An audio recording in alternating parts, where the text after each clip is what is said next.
Exam पास आए, दिल घबराए, जाने कैसे कैसे क्वेश्चन बिहार बोर्ड ने बनाए। अब तो मेरा दिल जाने क्यों डरता है, क्या करूँ हाय, सवाल समझ में नहीं आता है, क्या करूँ हाय, सवाल समझ में नहीं आता है।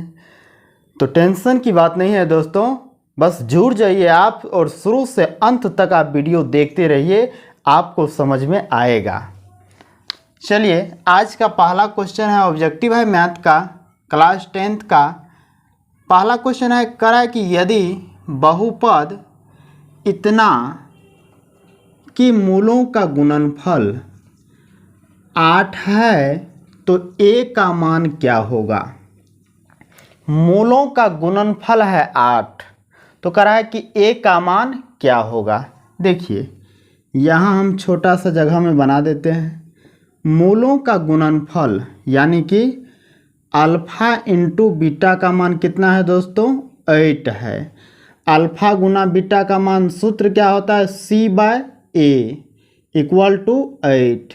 अब c का मान देखिए, c का मान a है और a का मान 1, यहाँ कुछ नहीं है तो 1, यानी 8/1। सॉरी, यहाँ पर a है तो a/1 इक्वल टू 8। 1 भागा में है तो गुना में, यानी a का मान कितना आएगा, 8। इनका सही आंसर होगा C। 1 का सही आंसर क्या होगा, C। तो इस तरह से आप ये क्वेश्चन को बना सकते हैं और इस टाइप का क्वेश्चन बोर्ड में आता ही आता है। आप 1 से 2 बार यदि आप इनको देख लीजिएगा और खुद से प्रैक्टिस कर लिए तो दुनिया में किसी का क्वेश्चन छूटेगा, गारंटी मैं लेता हूँ आपका क्वेश्चन नहीं छूटेगा। बस भागिएगा नहीं वीडियो छोड़ करके, है ना, देखते रहिए। क्वेश्चन नंबर 2 देखिए। क्वेश्चन दूसरा कहता है कि यदि बहुपद px है x² - 2x + 5 के शून्यक a और b हो तो a गुना b का मान क्या होगा। सेम क्वेश्चन है, शून्यक है a और b तो a गुना b का मान क्या होगा। अब देखिए, शून्यक कभी देता है अल्फा और बीटा, तो क्या कहता है, अल्फा गुना बीटा का मान क्या होगा, तो c/a। उसी प्रकार से ये जो है सवाल आपका बनेगा, a गुना b यानी ab, तो ab बराबर क्या होगा, फार्मूला c/a, है ना। शून्य का है a और b तो शून्यकों का गुणनफल क्या होगा दोस्तों, c/a। अब देखिए आप, c का मान है 5, a का मान यहाँ कुछ नहीं है तो कितना है, 1, यानी 5/1, यानी आंसर कितना आने वाला है, 5। तो क्वेश्चन नंबर 2 में देखिए, 2 का a में है 5, तो 2 का सही आंसर होने वाला है a, ठीक है। क्वेश्चन 3 को देखिए। 3 का क्वेश्चन देखिए, हम इसको मिटा देते हैं। 3 का देखिए दोस्तों, कह रहा है कि बहुपद 2x³ - 3kx² + 4x - 5 के शून्यकों का योग है 6। तो कह रहा है k का मान ज्ञात करें। ये त्रिघात बहुपद है। कौन बहुपद है, त्रिघात बहुपद। इनका शून्यकों का योग है 6, यानी alpha plus beta plus gamma का मान कितना है, 6 है। अब आपको समझना पड़ेगा, अल्फा बीटा गामा शून्यकों का योग क्या होता है दोस्तों, तो -b/a ही होता है, इक्वल टू कितना, तो 6। माइनस तो माइनस और b का मान कितना है, तो -3k। एक सूत्र वाला माइनस, देखिए ये माइनस तो है ही और b का मान है -3k, इसीलिए यहाँ पर 2 ठो माइनस आ गया। बटा में a का मान क्या होगा, तो a का मान ये 2 आएगा, इक्वल टू 6। माइनस माइनस क्या होने वाला है, प्लस, यानी 3k इक्वल टू 2 से गुना करेंगे तो 2 छक 12 होगा, 3 से काट दीजिए, 3 चौक 12, यानी के का मान होने वाला है 4। ऑप्शन का डी जाएगा इनका सही आंसर। ठीक, 3 का सही आंसर होने वाला है ऑप्शन का डी। चौथा क्वेश्चन देखिए, करा कि fx, यदि fx इतना है तो f1 का मान क्या होगा। इस टाइप का क्वेश्चन जब रहे f1 कभी दे देगा, f0 दे देगा, f-1 दे देगा, f2 दे देगा, तो देखिए fx का मान ये है ना, f1 का मान निकालना है तो जहाँ जहाँ x है वहाँ वहाँ 1 रख करके बना दीजिए। जैसे f1 का मान आपको निकालना है, यहाँ पर है एक्स क्यू तो 1 का क्यू हो जाएगा, माइनस 5x² तो माइनस 5x² तो 1 का स्क्वायर, प्लस 2x है तो 2 गुना 1 प्लस 2 है तो 2। अब इसको हल कर लीजिए, आपका आंसर आ जाएगा। 1 का क्यू 1 माइनस 1 का स्क्वायर 1 और 5 गुना 1 कितना होगा 5, प्लस 2 गुना 1 2 प्लस 2 है तो 2। सब जोड़ वाला को जोड़ दीजिए, 2 2 4, ये भी जोड़ में है तो 4 1 5, 5 में से 5 जगह कितना आएगा 0। ठीक है, तो इनका 4 का सही आंसर होने वाला है ए। तो जिनका जिनका 4 का आंसर है ए, 4 का आंसर जिसको ए आया है उनका बिल्कुल एक्यूरेट आंसर है। क्वेश्चन नंबर 5 को देखिए, करा यदि अल्फा एवं बीटा बहुपद fx बराबर इतना के मूल हो तो 1/α प्लस 1/बीटा का करा मान क्या होगा। ठीक है, ये सबसे पहले आप बहुपद लिख लीजिए। बहुपद है कितना, बहुपद है fx का मान 2x² प्लस 3x प्लस 1। आपको निकालना है 1/α प्लस 1/बीटा का मान कि क्या होगा। ऑब्जेक्टिव है तो ज़्यादा इसमें लफड़ा है नहीं, 1/α प्लस 1/बीटा। आप सिंपली भी इनका जोड़ करिए तो अल्फ़ा और बीटा क्या आएगा, एलसीएम आएगा अल्फ़ा और बीटा। अल्फ़ा से भगा दीजिएगा, इसमें अल्फ़ा अल्फ़ा कटेगा बचेगा बीटा, बीटा से 1 में गुना करिए तो यहाँ आएगा बीटा, प्लस बीटा से भगा दीजिए तो बीटा बीटा कटेगा बचेगा अल्फ़ा, अल्फ़ा से 1 में गुना करिए अल्फ़ा आएगा। अब समझिए कि अल्फ़ा प्लस बीटा का मान क्या होगा तो -b/a होगा, और अल्फ़ा गुना बीटा का मान क्या आएगा तो c/a आएगा। a कट गया, कितना आएगा -b/c। अब माइनस है तो माइनस रहेगा ही। b का मान क्या आएगा तो b का मान 3 हुआ, c का मान तो c का मान 1 आएगा, -3/1 यानी -3। देखिए 5 में -3 कहाँ है, तो 5 में -3 तो कहीं है ही नहीं। इनका जो है दोस्तों ऑप्शन चेंज हो चुका है, इनका ऑप्शन ये नहीं होगा। इसका ऑप्शन जो है क्वेश्चन नंबर 6 को देख लीजिए, सेम क्वेश्चन है। बहुपद देखिए सेम है, यहाँ पर बहुपद सेम है। इसका कह रहा है 1/α प्लस 1/बीटा का मान क्या होगा, तो 1/α प्लस 1/बीटा का मान कितना निकला -3। तो इनका जो आंसर होने वाला है ये ऑप्शन का बी एक्यूरेट आंसर होगा। यानी इनका जो है 5 नंबर का ऑप्शन ही गलत था, ऑप्शन दूसरा का लिखा गया। ठीक है, तो मेन है कि क्वेश्चन को इस टाइप का जो भी रहेगा इनको इसी तरह से आपको हल कर लेना है। ठीक है, उम्मीद करते हैं आपको यहाँ तक में कोई प्रॉब्लम नहीं होगा। चलिए अब चलते हैं इससे आगे। चलिए आगे हम लोग तीसरा चैप्टर यानी 2 चर वाले रेखिक समीकरण का इम्पोर्टेंट ऑब्जेक्टिव क्वेश्चन को करेंगे। उससे पहले कुछ बेसिक फार्मूला जो है इसको आपको समझना पड़ेगा। पहला बात यह है कि 2 चर वाले रेखिक समीकरण का मानक रूप क्या होता है, स्टैंडर्ड फॉर्म क्या होता है।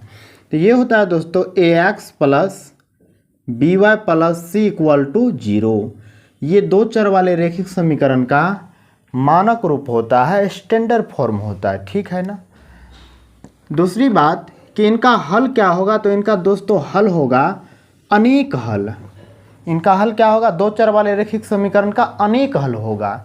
ये बात को आपको याद रखना पड़ेगा। 3 ठो केस है, तीनों केस को समझिए। यदि a1/a2 b1/b2 जैसे मान लीजिए दो समीकरण आपको दे दिया जाए, a1/a2 b1/b2, इस प्रकार से कि a1x plus b1y plus c equal to 0। एक समीकरण ये दे दे, ये आ जाए a2x plus b2y plus c2 equal to 0। दूसरा समीकरण ये दे दिया जाए। तब यदि a1/a2 निकालेंगे, वो बराबर यदि नहीं रहेगा b1/b2 का, तो हल क्या होगा? तो इनका हल होगा अद्वितीय हल, मतलब केवल एक हल। अद्वितीय हल मतलब केवल एक हल। ग्राफ क्या होगा? तो प्रतिच्छेदी रेखा होगा। निकाय क्या होगा दोस्तों? तो निकाय होगा संगत। निकाय क्या होगा? संगत। दूसरा, यदि a1/a2 ये बराबर हो जाए b1/b2 का और ये बराबर रहे c1/c2 का, तो इनका हल जो होगा वो अनेक हल होगा। हल कैसा होगा? अनेक हल। ठीक। ग्राफ कैसा होगा दोस्तों? तो समपाती रेखा होगा। ग्राफ कैसा होगा? समपाती रेखाएं। और निकाय कैसा होगा? तो निकाय होगा संगत। और तीसरा केस है, यदि a1/a2 बराबर हो जाए b1/b2 का और बराबर ये नहीं रहे c1/c2 का, तब क्या होगा? तो इसका हल होगा कोई हल नहीं, इनका कोई हल नहीं होगा। दूसरी बात, ग्राफ कैसा होगा? तो समांतर रेखा होगा। और निकाय, तो निकाय होगा असंगत। अब चलिए इनसे संबंधित जो भी ऑब्जेक्टिव बनता है, इम्पोर्टेंट ऑब्जेक्टिव को अब हल करते हैं।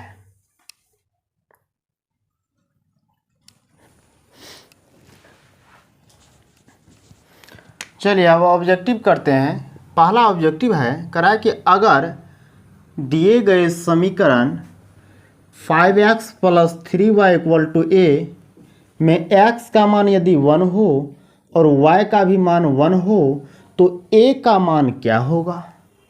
बिल्कुल सिंपल है, बिल्कुल आसान है। देखिए दोस्तों, करना क्या है कि यहाँ पर 5x plus 3y equal to a है। यहाँ पर x का भी मान 1 दिया है, y का भी मान 1 दिया है, बैठा दीजिए। तो 5 गुना 1 5 और 3 गुना y का मान 1, तो 3 गुना 1 3, यानी 5 और 3 को ऐड कर देंगे, जोड़ेंगे तो 8 निकल के आएगा। यानी a का मान कितना होगा दोस्तों? 8। क्वेश्चन नंबर ए का सही आंसर होगा ऑप्शन का डी। ठीक है। इसी तरह का, इस तरह का कोई भी क्वेश्चन रहेगा तो आप ऐसे बना लीजिएगा। दूसरा क्वेश्चन दिया है कि यदि x का मान 1 हो और y का भी मान 1 हो, तो समीकरण इतना में a का मान क्या होगा? देखिए सेम क्वेश्चन है कि नहीं। तो करना है क्या आपको? a गुना x का मान 1 बैठा दीजिए, माइनस 2 गुना y का भी मान 1 इक्वल टू 10। a गुना 1 तो a, माइनस 2 गुना 1 तो 2 इक्वल टू 10। और माइनस में 2 है, उधर फेंकेंगे तो प्लस में निकल के आएगा। 10 2 क्या हो जाएगा? 12। तो 2 का सही आंसर होगा ऑप्शन का सी, यानी 12 इज एक्यूरेट आंसर। ठीक। क्वेश्चन नंबर 3 को देखिए। 3 में कह रहा है दोस्तों कि x plus y equal to 3 है तथा 3x minus 2y equal to 4 है। इसके हल होंगे। 4 ऑप्शन दिया है। तो इस टाइप का एक क्वेश्चन बोर्ड में आता ही आता है, और ऐसे सवाल को बिल्कुल ही आसान तरीका से आप बना सकते हैं। कैसे? तो आप इस सवाल को ऑप्शन से ही बनाइए। देखिए x और y का मान ऐड करेंगे यहाँ पर, तो 3 आना चाहिए। x का मान लीजिए 2 रखेंगे और y का मान 1 रखेंगे, तो 2 1 3 और 3 बराबर हो गया, यानी इसके लिए ये कथन सत्य है। अब इन पर भी लागू होना चाहिए। ये मान इस पर भी बैठाइए। देखिए 4 आता है, तो x का मान यदि 2 बैठाएंगे तो 3 दूनी कितना आएगा दोस्तों? 6, माइनस y का मान 1 बैठाएंगे तो 2 गुना 1 2, 6 में से 2 गया 4, 4 के बराबर है, यानी ये इनका एक्यूरेट आंसर आएगा। 3 का option A is accurate answer. Question number 4 को देखिए, सेम क्वेश्चन है। कराए रेखिक समीकरण युग्म 5x plus 2y equal to 16 एवं 7x minus 4y equal to 2 के हल होंगे। इसके कारण के हल क्या होंगे? पहला ऑप्शन से जांच करते हैं, x का मान 2 बैठाइए, y का मान 3 बैठाइए, हल करके 16 आना चाहिए। तो करेंगे 2, तो 5 दूनी 10 प्लस y का मान 3, तो 2 तिया 6, 10 6 16। इसके लिए ये तो सही है। अब यही मान इस पर भी पुट करेंगे, 2 बैठाएंगे, x का मान 7 दूनी 14 माइनस 3 बैठाएंगे, 4 तिया 12। अब बताइए 14 में से 12 जाएगा 2, यानी कि ऑप्शन का ए इनका एक्यूरेट आंसर है। और इस टाइप का एक क्वेश्चन आता ही आता है। तो आपको क्वेश्चन बैंक से इस तरह का जो भी क्वेश्चन आपको दिखे आपको बना लेना है। समझ गए दोस्तों? क्योंकि देखिए एग्ज़ाम को अब 3-4 महीना मात्र शेष बचा है। बाद में पछताने से बेहतर है अभी जी जान लगा दो। ठीक है, अभी से आप यदि सोने में ज़्यादा टाइम व्यतीत कीजिएगा, घूमने फिरने में टाइम व्यतीत कीजिएगा, मोबाइल देखने में टाइम व्यतीत कीजिएगा, तो फिर जब रिजल्ट आएगा तो जो बच्चे पढ़ रहे हैं आपके अड़ोसी पड़ोसी, फिर उसका रिजल्ट देख करके आपके मन में ज़रूर एक बार ये होगा कि काश हम भी इधर उधर में टाइम बर्बाद नहीं करके पढ़े होते तो मेरा भी माँ बाप आज खुश होते और मेरा भी रिजल्ट बेहतर होता। अभी समय है संभलने का, संभल जाओ और अच्छा से तैयारी करो। क्वेश्चन नंबर 5 को देखिए, कह रहा है कि के किस मान के लिए समीकरण निकाय इतना तथा इतना के अनंत हल हैं। थोड़ा ऊपर वाला बोर्ड साफ कर लेते हैं, ये क्वेश्चन यहाँ बना करके समझा देते हैं आपको। देखिए दोस्तों, अनंत हल पहले आपको समझना पड़ेगा कि अनंत हल होता है क्या। इससे पहले हम आपको 3 ठो केस पढ़ाए थे a1/a2 करके। तो अनंत हल कब होता है? जब a1/a2 ये बराबर रहे b1/b2 का और ये बराबर रहे c1/c2 का, तब ये अनंत हल होंगे। तो a1 का मान देखिए कितना है, यहाँ कुछ नहीं है तो 1 है। a1 का मान 1, अब a2 का मान 5, ठीक है ना। तो 1/5 लिखेंगे इक्वल टू यहाँ 2 है, b1 का मान 2 और b2 का मान k, c1 का मान 3 और c2 का मान 15। अब देखिए आप इसको काटेंगे तो 1 3 1 3 3 5 15, 1/5 1/5। यहाँ पर भी आना चाहिए 1/5, तभी ना इनका अनंत हल होगा। अब 1/5 कैसे आएगा? के का मान दोस्तों यदि 5 रख दे तो 2/5 आएगा, 1/5 तो नहीं आया, यानी ये ऑप्शन सरासर गलत है। यदि हम 10 रखें, यदि के का मान 10 रखें तो 2 काम 2 और 2 पंच 10, आराम से कट जाएगा। यानी कि सोचना विचारना आपको नहीं है और 5 का एक्यूरेट आंसर बी में टिक मार देना है। और इस टाइप का जो भी क्वेश्चन आएगा, चाहे उसका अनेक हल हो, कोई हल नहीं हो या केवल एक हल हो, आपको इस विधि से उसको बना लेना है। तो क्वेश्चन बैंक उठाइए और अभी से बैठ के तैयारी कीजिए और क्वेश्चन का गर्दा उड़ा दीजिए। देखिए फिर पढ़ने में आपको कितना अच्छा लगता है। क्वेश्चन नंबर 6 को देखिए, करा यदि समीकरण इतना तथा इतना बराबर 7 के कोई हल ना हो, दोस्तों क्या कहा? कोई हल ना हो, तब के का मान क्या होगा? कोई हल ना हो, इसका शर्त क्या है? a1/a2 equal to b1/b2 is not equal to c1/c2। Okay ना। तो a1 का मान आपको है k/a2 का मान है 6, सही है। b1 का मान -5 और b2 का मान 2 is not equal to c1 का मान 2, c2 का मान 7। तो देखिए करा के बराबर क्या होगा, ये दोनों को हल करिए। k/6 equal to -5/2। इसको हल कीजिए, क्या निकल के आएगा 2k, या इसको काटिए ना, 2 काम 2, 2 तिया 6, 3 गुना में है तो 3 भागा में, 3 भागा में है तो गुना में, कोना कोनी गुना कर दीजिए, बराबर है दोनों तो इसको काट सकते हैं आप। तो 3×5 = 15, के का मान कितना आएगा -15। अब देखिए ऑप्शन कितना में है, ऑप्शन ए में नहीं है, बी में भी नहीं है, सी में भी नहीं है, यानी डी आपका एक्यूरेट आंसर आएगा। क्वेश्चन नंबर 6 का सही जवाब होगा ऑप्शन का डी। उम्मीद करते हैं आपको इस तरह का क्वेश्चन यदि बोर्ड में आया तो आप इसको गर्दा उड़ा दीजिएगा, ठीक है। तो आप इनको 1 से 2 बार मेहनत कीजिए, क्वेश्चन को अपना से बना करके देखिए, और इस टाइप का क्वेश्चन जहां भी दिखे तुरंत उड़ा दीजिए, ठीक है। चलिए क्वेश्चन नंबर 7 को देखते हैं दोस्तों। 7वां क्वेश्चन करा है कि समीकरण 2x + y =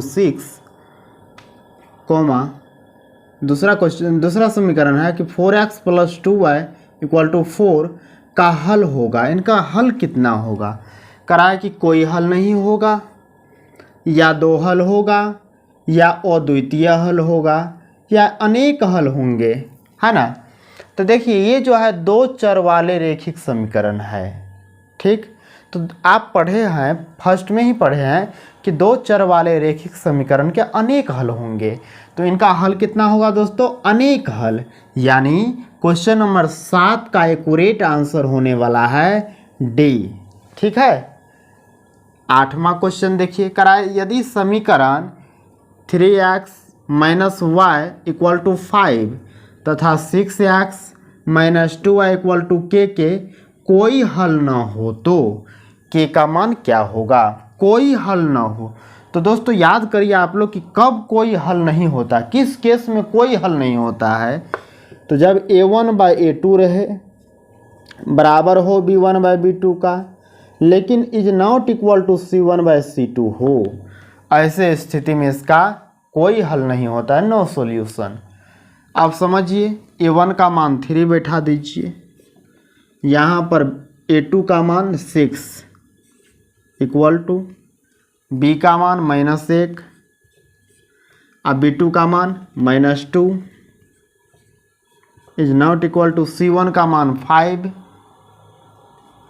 और c2 का मान k, सही है। तो यहाँ देखिए कह रहा है k बराबर 0, k is not equal to 0, k is not equal to 10, k equal to -10।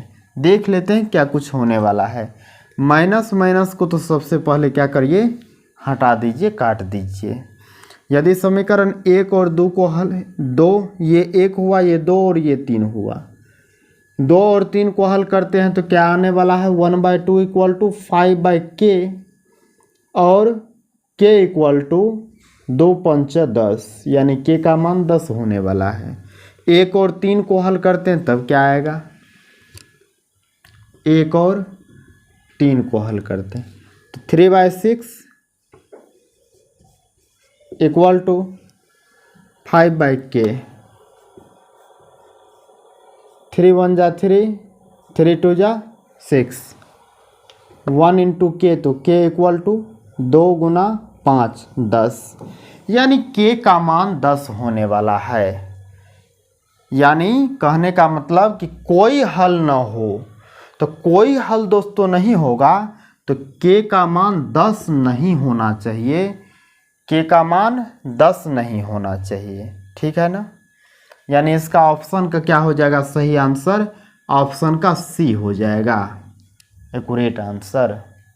चलिए अब क्वेश्चन नंबर 9 को देखिए, करा यदि समीकरण x - 2y = 3 तथा 3x + ky = 1 का अद्वितीय हल हो तो, अद्वितीय हल हो तो क्या होने वाला है, सेम क्वेश्चन है। क्वेश्चन नंबर जिस प्रकार से 8 बना है उसी प्रकार से 9 भी बनेगा। अद्वितीय हल, इसमें अद्वितीय पूछ दिया, तो अद्वितीय कब होता है दोस्तों, जब a1/a2 बराबर नहीं होता है b1/b2 का। तो समझिए a1 का मान है 1, a2 का मान कितना है 3, is not equal to B1 का मान है -2 और B2 का मान है K। तो 1 इंटू के इक्वल टू के इज नॉट इक्वल टू होना चाहिए 2 तिया -6 का। के इज नॉट इक्वल टू -6, यानी ऑप्शन का जो है बी ये आपका एक्यूरेट आंसर है। क्वेश्चन नंबर 9 का एक्यूरेट आंसर होगा बी। क्वेश्चन नंबर 10 को देखिए, कराए के किस मान के लिए समीकरण निकाय 4x + ky = 6 तथा 2x - 4y = 3 के अनगिनत हल होंगे। अनगिनत मतलब अनेक हल होंगे। और अनेक हल कब होता है दोस्तों? जब a1/a2 ये बराबर हो b1/b2 का, ये बराबर हो c1/c2 का। इसका मतलब हुआ कि k का कौन सा मान देंगे कि इसका अनेक हल निकलेगा। तो a1 का मान यदि आप रख दे 4 और a2 का मान रख दे 2, यहाँ पर k और b2 का मान -4, C1 का मान 6 और C2 का मान 3, क्या निकल के आएगा? 2 एकान 2, 2 दूनी 4, 3 एकान 3, 3 दूनी 6, यानी यहाँ 2 है, यहाँ 2 है, तो k का भी मान कितना आना चाहिए? 2 ही आना चाहिए। तो k का मान क्या रखेंगे? सॉरी, k का मान 2 नहीं आना चाहिए, यहाँ का हल 2 होना चाहिए। तो k का मान क्या बैठाएंगे कि यहाँ का हल 2 हो जाए। यदि हम k का मान, क्वेश्चन नंबर देख रहे हैं हम लोग 1/3, क्वेश्चन नंबर देख रहे हैं 4/2, 10 देख रहे हैं 10 अनगिनत हल होंगे। ठीक है, यदि -2 रखे तो क्या आंसर आएगा? तो -2/-4, तो माइनस माइनस कटेगा, 2 से 4 कटेगा तो 1/2 आएगा। 1/2 नहीं बल्कि 2 लाना है, ये तो होगा नहीं। यदि -8 रखे, -8 रखेंगे तो माइनस माइनस कट जाएगा, 4 दूनी 8, 2 आ गया, यानी कि बी इज एक्यूरेट आंसर। चूंकि यहाँ माइनस है तो यहाँ माइनस वाला ये 8 नहीं मारिएगा, काहे? यहाँ माइनस है तो माइनसों को तो काटना पड़ेगा। तो एक्यूरेट आंसर आपका क्या आने वाला है? बी, यानी 10 का एक्यूरेट आंसर बी। उम्मीद करते हैं दोस्तों यहाँ तक आपको समझ में अच्छा से आ गया होगा। और यदि आपको कोई सा भी प्रॉब्लम आता है कमेंट बॉक्स में बता दीजिए, और वीडियो आपको कैसा लगा कमेंट में लिख करके आप बताइए। और यदि आपके अन्य कोई दोस्त मित्र क्लास 10th का बिहार बोर्ड का तैयारी कर रहे हैं तो उनके पास भी ये वीडियो का लिंक शेयर कर दीजिए, ताकि उससे भी इस वीडियो का लाभ प्राप्त हो सके। जय हिंद।